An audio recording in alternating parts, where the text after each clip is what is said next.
बहुत समय पहले की बात है। शगनपुर नाम के गांव में दिनकर नाम का एक आदमी अपनी पत्नी रूपाली के साथ रहता था।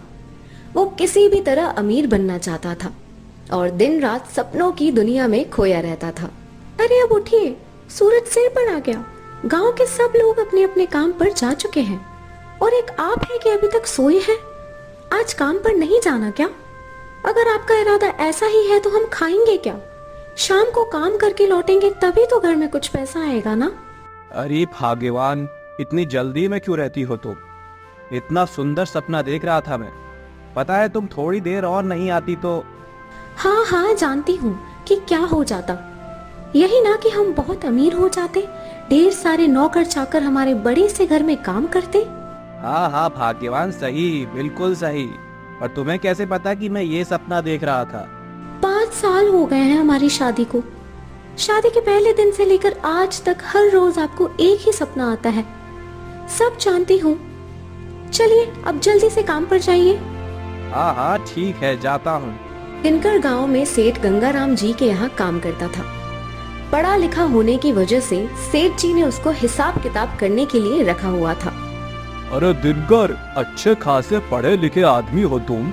हम लोगों से तो ज्यादा ही पगार लेते हो, पर हमेशा देखता हूँ तुम्हें कभी इन चीजों से संतुष्टि नहीं मिलती। एक बात कहूँ दिनकर, बड़ा आदमी बनने का कोई शॉर्टकट नहीं होता। अमीर बनने के लिए मेहनत करनी पड़ती है। मेहनत तो तुम करते नहीं, बस मुंगेरी लाल के हसीन सपने देखते रहते हो। ऐसे कोई अमीर नहीं बनता।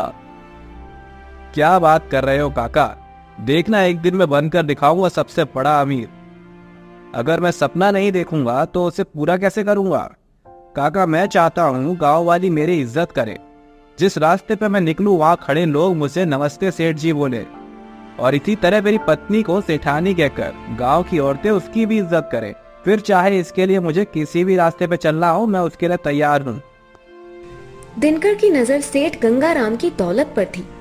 सेठ जी का हिसाब किताब करने की वजह से वो जानता था कि सेठ के पास कितनी दौलत है, और वो मन ही मन सेठ गंगाराम से चिढ़ता भी था और किसी भी तरह उनसे अमीर बनने की सोचता था, पर इसके लिए वो मेहनत नहीं करना चाहता था। इसी तरह दिन बीत रहे थे। तभी एक दिन, ये लो भाग्यवान, जल्दी से ये पुड़िया पानी में घोल कर पी जाओ। बाबा ने कहा है इसे पीने से तुम्हें संतान सुख की प्राप्ति होगी और जल्दी हमारे घर में बेटी पैदा होगी। अरे जी, क्या बात कर रहे हो? पहली बार देख रही हूँ तुम्हें जब बेटी पैदा होने की बात कर रहे हो। नहीं तो हमेशा तुम्हें बेटे की चाहत रही है, और आपकी तरह सबको तो बेटा पैदा होने की चाहत होती है। किसी के घर बेटी पैदा हो ऐसा तो कोई कभी नहीं चाहता। फिर आप लड़के की जगह लड़की क्यों चाहते हैं? ये बात मेरी समझ ही तो नहीं आई जी। अरे मुझे पता था तुम ये सब नहीं समझोगी। अरे भाग्यवान, जब हमारे यहाँ लड़की पैदा होगी ना, तो मैं किसी ऐसे सेठ के लड़के से उसकी शादी करूंगा जो अपने बेटे की शादी के लिए मजबूर होगा, और उसे उस लड़के के लिए लड़की नहीं मिल रही होगी। मैं शादी के पहले ही शर्त रख दूंगा कि शादी के बाद हम लोग बेटे के घर में ही रहेंगे, और फिर लोग बेटी के घर जाकर रहेंगे। फिर लोग मुझे दिनकर सेठ और तुम्हें सेठानी कहा करेंगे। मेरी यही योजना है। क्यों, है ना बढ़िया? हे भगवान, मुझे लगता है आपकी मति मारी गई है जो ऐसी उल जलूल बातें सोच रहे हैं। लड़की के यहाँ भला कोई माँ बाप रहता है क्या? अरे क्यों नहीं रह सकता?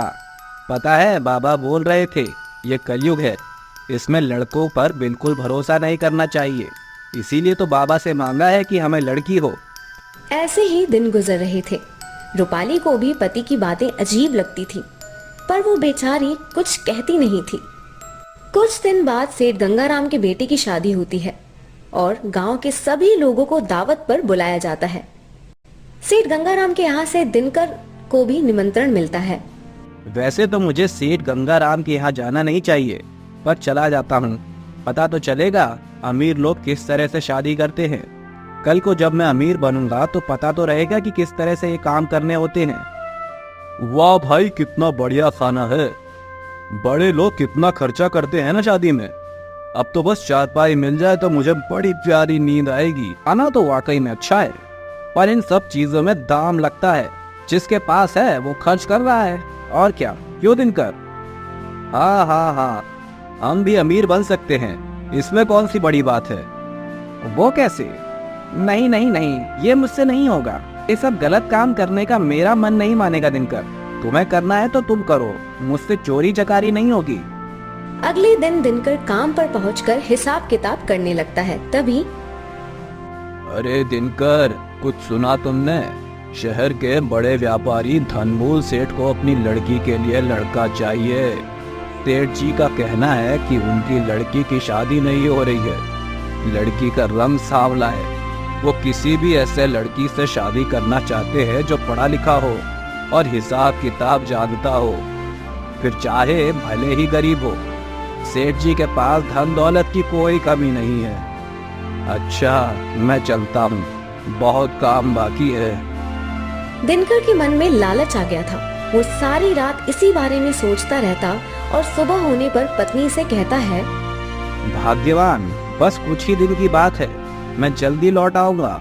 शहर का एक बड़ा सेठ गंगाराम जी के यहाँ आया था। उसका कुछ हिसाब किताब है। उसने मुझे सेठ जी के यहाँ हिसाब किताब करते देखा तो शहर बुलाने की जिद पर अड़ गया। ठीक है, अब मैं चलता हूँ।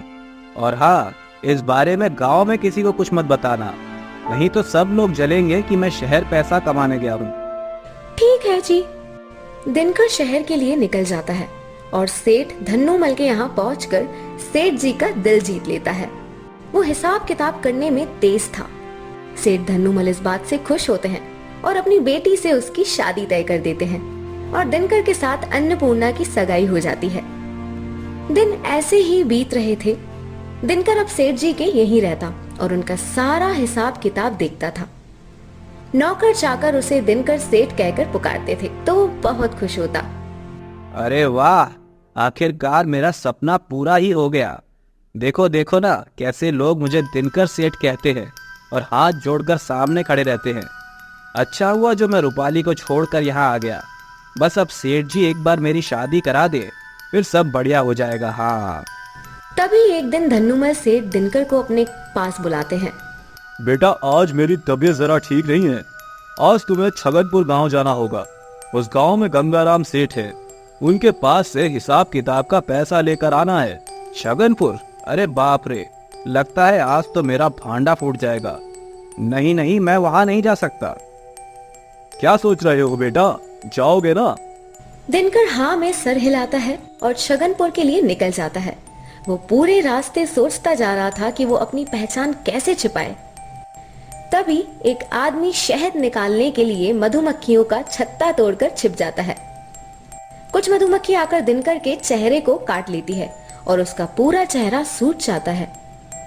अरे क्या बात है भाई, तुम पहले ऐसे आदमी हो जो मधुमक्खी के काटने से खुश हो रहे हो, नहीं तो मधुमक्खी के काटने से सब नाचने लग जाते हैं। पहले तो ऐसा कभी नहीं देखा। नहीं नहीं, कुछ भी तो नहीं। मैं तो सेठ गंगाराम जी के यहाँ जा रहा हूँ।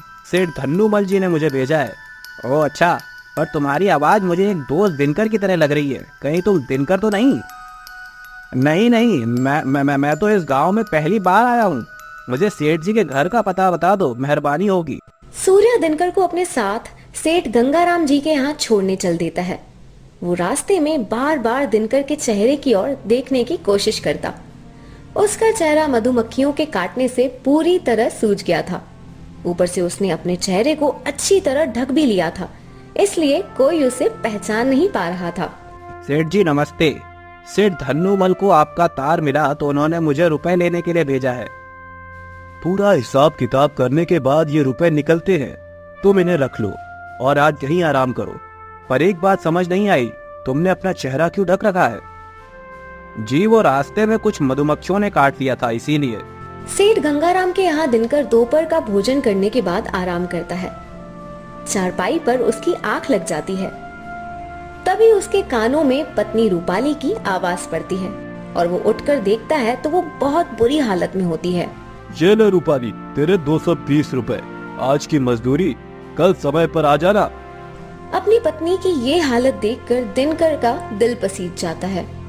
अरे ये सब कैसे हो गया? मेरी पत्नी की ऐसी हालत, ये सब ठीक नहीं है ये।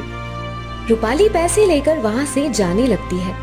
दिनकर अपनी पत्नी का पीछा करते हुए घर पहुँचता है। तो देखता है कि उसकी तस्वीर पर हार चढ़ा हुआ था और रूपाली उसकी फोटो के आगे रो रही है। आपके लालची स्वभाव की वजह से हमारे पास कुछ नहीं बचा। आप शहर कमाने गए तो वापस नहीं लौटे। क्या फायदा ऐसी दौलत का? इससे अच्छे तो हम गरीब ही सही थे।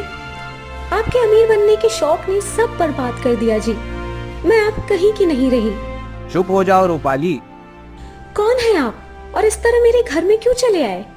मुझे माफ कर दो रूपाली, मैंने तुम्हारे साथ बहुत गलत किया। कौन हो आप? ये आप हो क्या जी? हाँ रूपाली, मैं तुम्हारा पति दिनकर, ये देखो। रूपाली अपने पति को पहचान लेती है। आप जिंदा हैं जी? आप कहाँ चले गए थे? गांव वालों के कहने पर मैंने मान लिया था कि आप इस दुनिया में नहीं रहे। हे भगवान, तेरा लाख लाख शुक्र है, तूने मेरा पति वापस लौटा दिया। दिनकर अपनी पत्नी को सारी बात बताकर पछतावा जताता है। दोस्त, मैंने कहा था ना कि मेहनत की कमाई से 2 वक्त की रोटी खाने में जो सुकून है वो गलत काम और धोखाधड़ी से हुई कमाई में नहीं। अच्छा है तुम्हें अपनी भूल का एहसास हो गया। मैं तुम्हें पहचान गया था, इसीलिए शहर जाकर सेठ धन्नूमल को सारी बात बता दी। अब तुम चलकर उनसे माफी मांग लो। रूपाली अपने पति को माफ कर देती है और वो शहर जाकर सेठ धन्नूमल और उनकी बेटी से माफी मांग लेता है। सेठ धन्नूमल को पैसे दे देता है और अपने गांव में भी सभी से माफी मांगता है। सब लोग उसे उसकी पहली गलती मानकर माफ कर देते हैं। फिर वो हंसी खुशी अपनी पत्नी के साथ रहने लगता है। फिर कभी वो शॉर्टकट से अमीर बनने का सपना नहीं देखता और मेहनत में विश्वास करने लगता है।